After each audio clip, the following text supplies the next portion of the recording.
안녕하세요. 나비토끼씨 최미영입니다. 일주일 만에 또 뵙게 되었는데요. 뒤에 물건들이 더 많이 늘어나 버렸어요.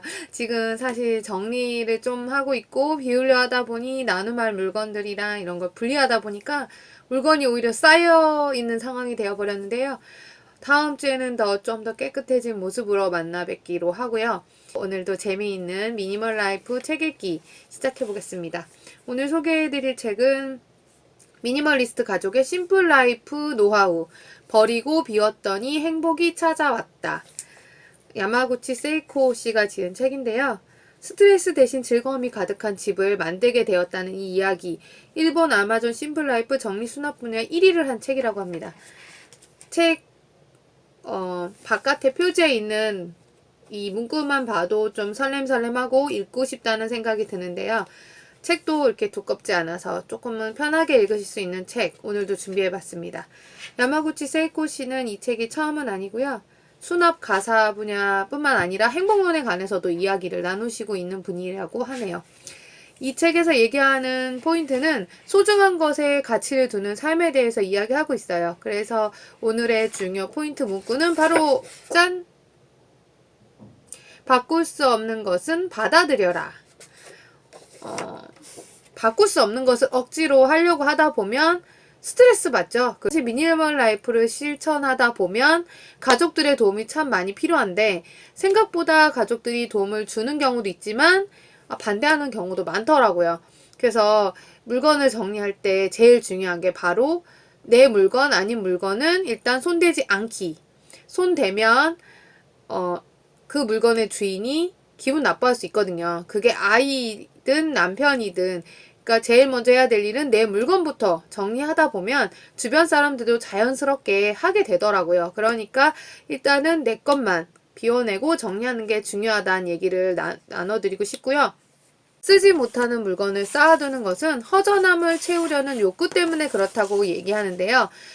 사실 물건을 스트레스 해소용으로 홈쇼핑이나 인터넷 사이트에서 나도 모르게 핸드폰 앱을 통해서 물건을 사는 경우가 참 많아요.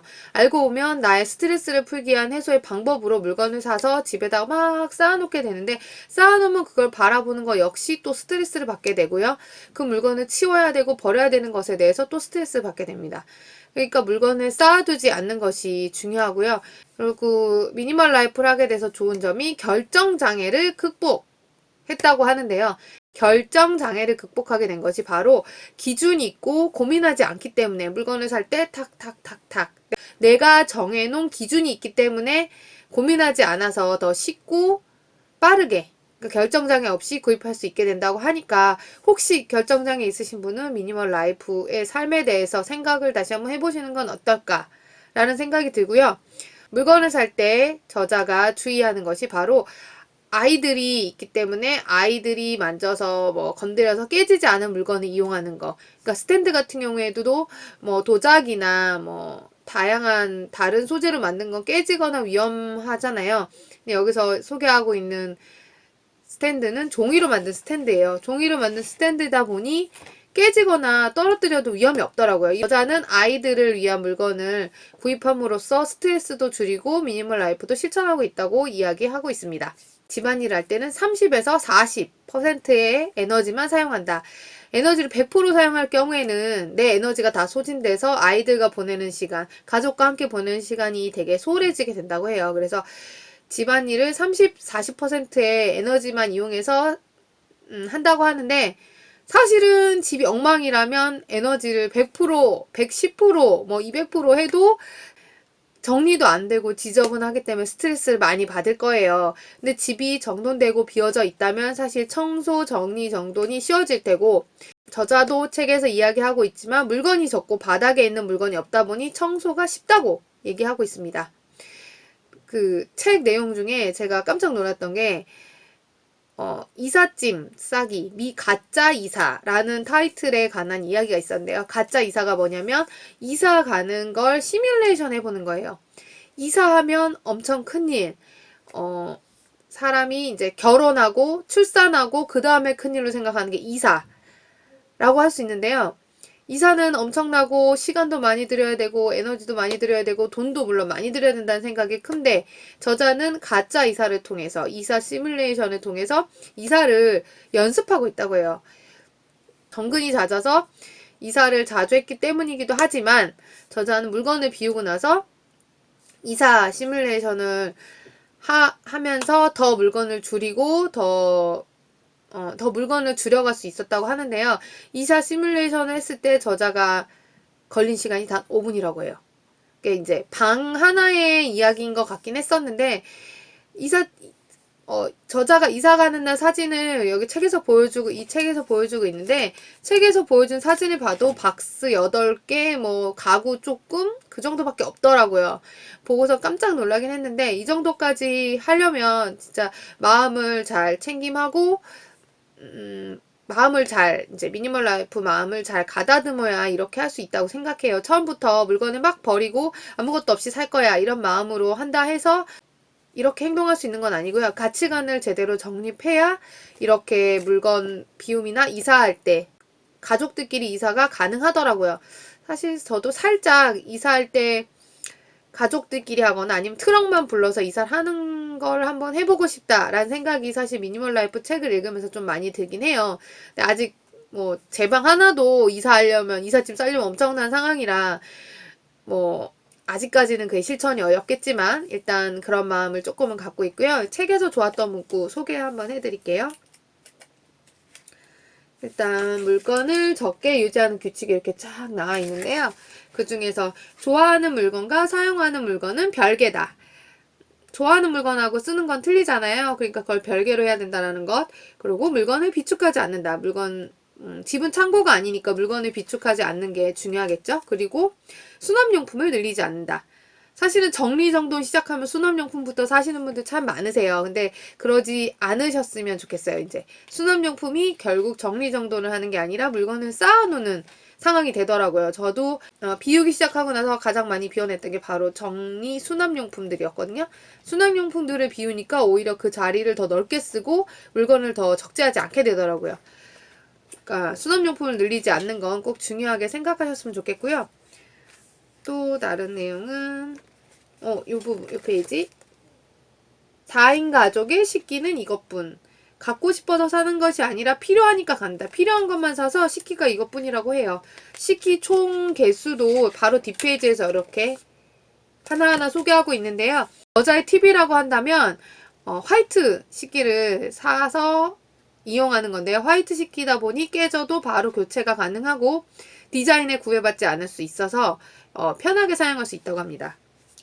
또 옷장에 관한 얘기, 참 빠지지 않는 얘기 중에 하나인데요.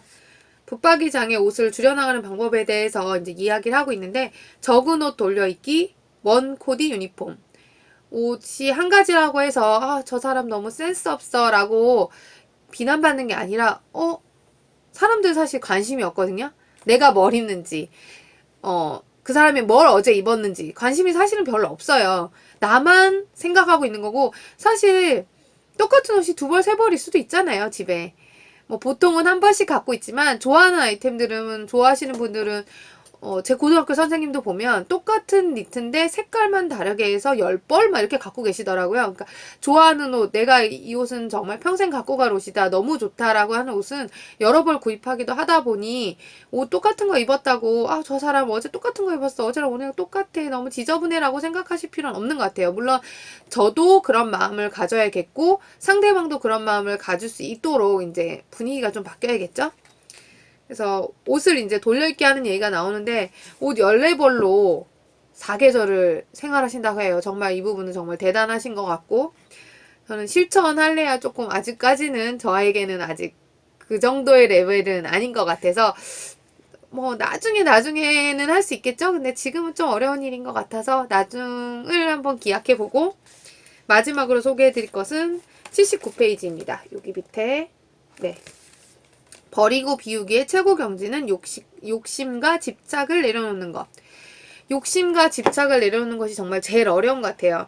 물건을 비우기 시작한다고 해도 욕심도 생기고, 이 물건 더 쓸 수 있을 것 같아 하는 집착도 생기고, 저건 내가 가져야 되는데 이거 너무 예쁜데, 사실 세상에 이쁜 물건이 너무 많아갖고 뭐 쇼핑몰에 얼마 전에 아이랑 한번 나갔다가 그냥 말 그대로 아이 쇼핑만 하고 왔는데 너무 예쁜 게 많더라고요. 갖고자 한다면 정말 뭐 누구 말 맞다라 소위 말 맞다나 돈만 있으면 사고 싶다라는 생각이 들 정도의 물건이 너무 많아서 그런 물건들이 많지만 정작 내 물건, 내 거라고 생각되는 물건을 가지는 게 미니멀 라이프에서 중요하다고 말씀드릴 수 있겠습니다. 네, 그러면 오늘 중요 문장은 바꿀 수 없는 걸 받아들여라. 이 문장에 관한 얘기를 이 책에 이제 중간중간 나오는데 이 에피소드 중에 하나를 얘기해 드리면 저자가 신랑의 물건을 몰래 갖다 버린 거예요. 신랑은 모를 줄 알고. 근데 나중에 알게 된 거죠. 당신은 왜 내 물건을 마음대로 버렸어? 라고 신랑이 뭐라고 했다고 하더라고요. 꾸지람을. 그래서 그때 이후에는 절대 남편의 물건은 몰래 버리지 않고 뭐 본인의 물건부터 정리하고 하나둘씩 하다 보니 가족들도 아이들도 남편도 조금씩은 변하게 되었다 뭐 그런 얘기가 있는데 비우기나 물건 정리를 하기 시작하신다면 특히 버리는 거라면 그냥 버리시는 건 정말 주의하셔야 되고요. 바꿀 수 없는 건 받아들여서 미니멀 라이프를 실천한다면 행복이 찾아오실 겁니다. 네. 저자 이 표지에 있는 이 사진과 뒤쪽에 있는 사진, 이 빛이 들어오는 집에 물건이 많으면 사실 빛이 들어오는 걸 느낄 수가 없어요. 물건이 너무 많다 보니까. 근데 물건을 비우고 나서 빛이 들어오는 걸 느낄 수 있어서 너무 행복했다고 얘기하는데, 추운 겨울이라서 물건을 막 쌓아두고 몸에 지방도 쌓아두고 있는 건 아니신지 조금씩 물건도 내 몸도 비축하는 걸 줄이시고 조금씩 비워내는 하루 되시길 바랍니다. 그러면 다음 시간에 더 재미있는 미니멀 라이프 책으로 만나 뵙기로 하고요. 오늘은 여기까지 인사드리겠습니다. 재밌게 봐주셔서 감사하고요. 다음 시간에 뵙겠습니다. 그럼 안녕!